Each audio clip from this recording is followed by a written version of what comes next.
LX210 Vampire amplifying system.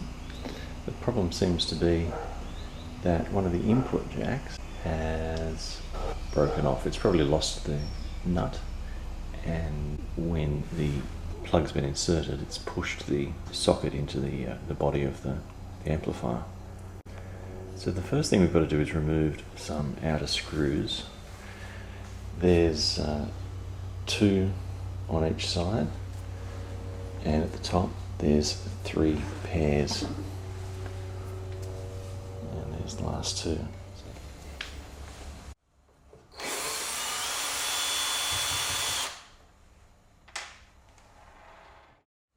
I'll show you here.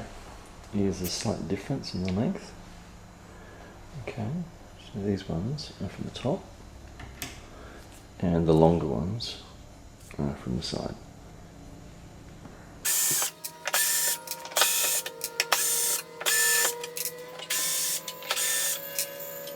We're just going to lay the unit flat.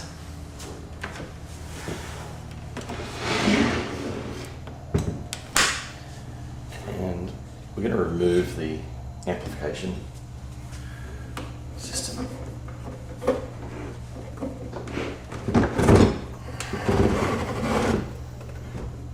And we're going to be careful because inside here we've got a couple of wires that we don't want to disturb.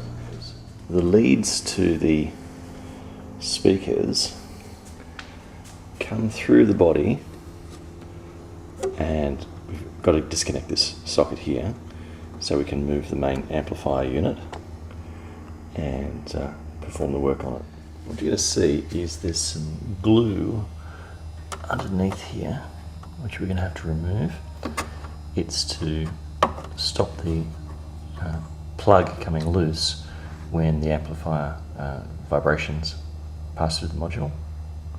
To do that, we're just going to use a screwdriver and gently prise away the glue underneath the board. There we go.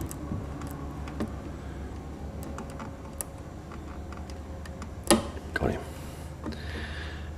And then just lower here, there's a little catch which we're going to just raise.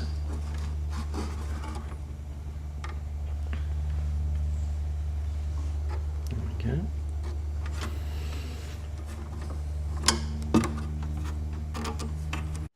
Okay, now we've removed the main unit, I'm going to have to remove this 14mm locking nut, which is on the phone's input, and we're going to have to remove this back module here. But as you can see, the module is separate from the main board on the inside, so we should only have to remove this screw and pull the module forward.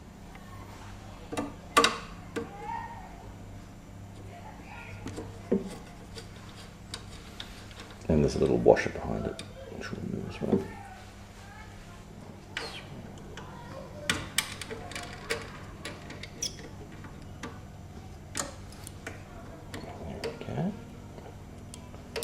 Beautiful. Now, I'm going to need to remove this set of wires from the board just to free it up and move it a little more. It's got this little bit of glue. There we go. Okay, so now with the unit removed, we can see that the input jack is fully shielded with this metal casing, which I'm going to have to desolder.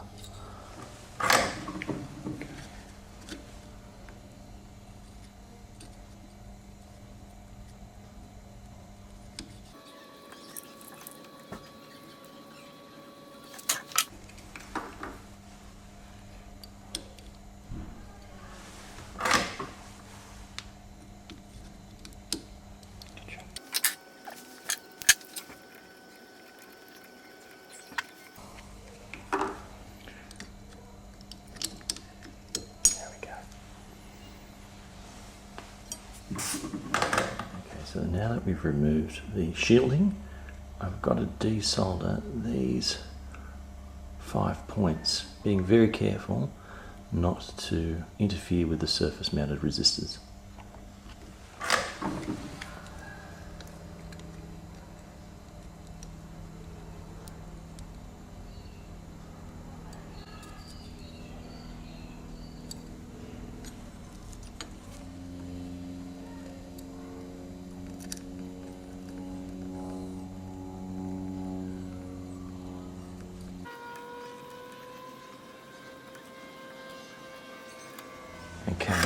It's just about removed now. Just this last little.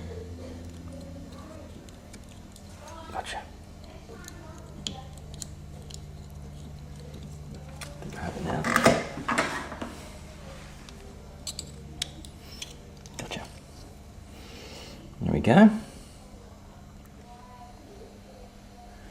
Okay, so here's the 6.35 jack that I need to source, and that's my next job. Okay, so the part arrived from China. I received 2 of them for about $6 Australian, including postage. This appears to be a bit of an improvement on the previous part. It's got the metal neck for the thread instead of the plastic one. What was important about sourcing this part was to make sure that the pinout was exactly the same, and it is. Okay, so we're going to insert the part into the board, and you can see that the angled edge allows it to only be inserted one way. That's it. And I'll just invert that and resolder the component.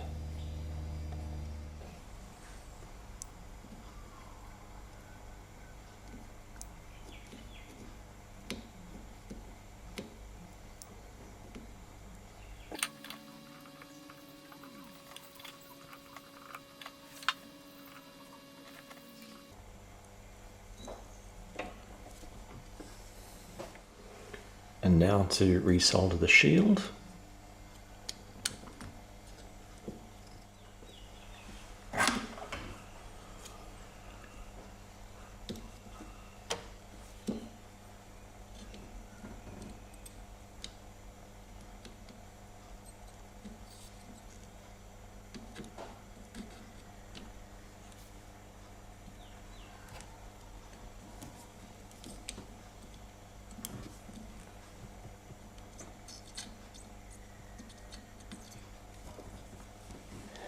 You just want to be a little careful with this last solder joint here, because if you have this perhaps pressed too flat, you can short out those 2 surface mount components.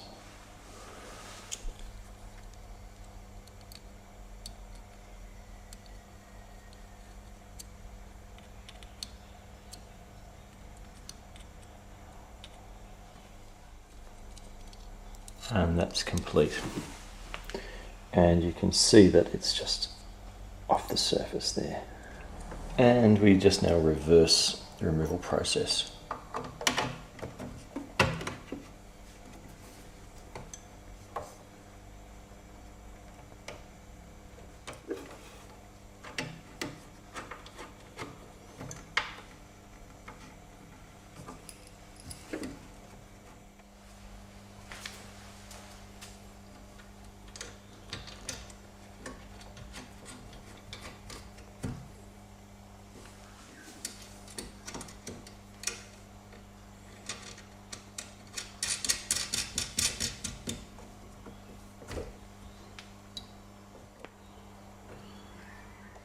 I'll just hot glue some of these components back down.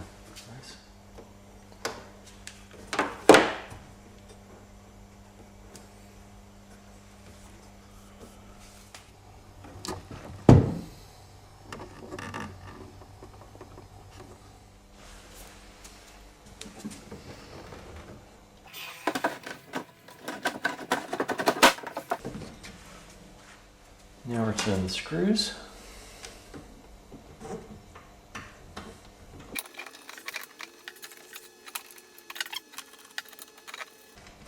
And then for the electric drill.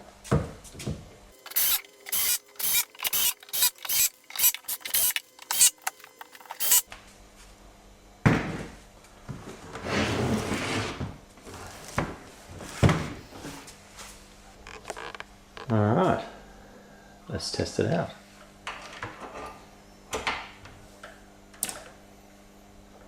One, two, 1, 2, 1, 2, 1, 2, 1, 2, 1, 2, 1, 2, 1, 2, 1, 2, 1, 2. 2, 2, 2, 2, 1, 1, 1, 2, 1, 1, 1, 1, 1, 1, 1, 1, 1, 1, 2, 2, 2, 2. So you got it to work.